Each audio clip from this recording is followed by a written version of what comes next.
So like what Gilly always talks about. Gilly, what are some of the chairs that you have liked? The kneeling chairs? The kneeling chair, the saddle chair. Yeah. Those are my money chairs. So I can send you a link on Amazon, but kneeling chair, saddle chair, the go-to.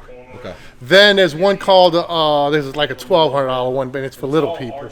It's called the Soul Seat. And I don't make any money.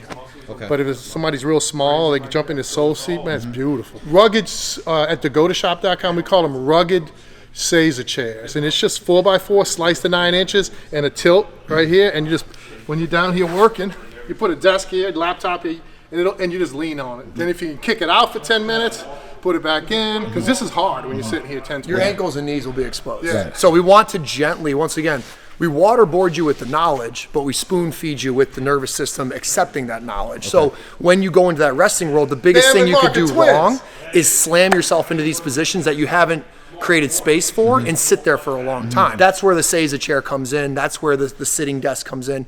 And it's little bouts, like you said. Have your regular desk right next to you and just kind of shift back and forth. And you know, by week 3, you may think that, or find that, hey, that 10 minutes turned into 2 hours just because I was slowly giving it those inputs. The only thing you could do is rush to it. Same thing with the recode. You don't want to rush to it, but there's a lot of options. Like crisscross applesauce. Yes. I know a lot of kids sit like that. So here's a bevy of movements that I would give you. So, good. Inside ankle bones high, double bow, hip behind the rib. This is a good position. SEIZA. Double corner, hip behind the rib, inside ankle bone high, once again, toes in, heels away. Then we can switch it to cowboy. So now I take this one leg and I bring it into the bow, corner, bow. I can work right here, my one leg's in a squat, my one leg's in a SEIZA. You've even got this, where you could have a bow here and then corner this back leg, and I could work right here.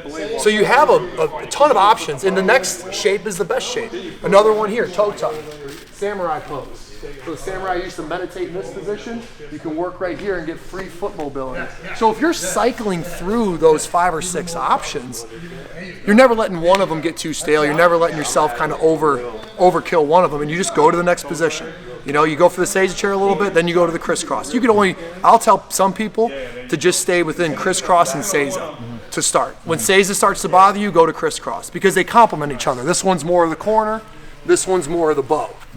This one starts to bother you, just switch it to this one. But just kind of cycling through and getting back to the ground frequently during the day is huge. Mini sort of resting snacks, right? Like you said, 10 minutes to start, that'll turn into 30 an hour, and it'll just keep progressing like that.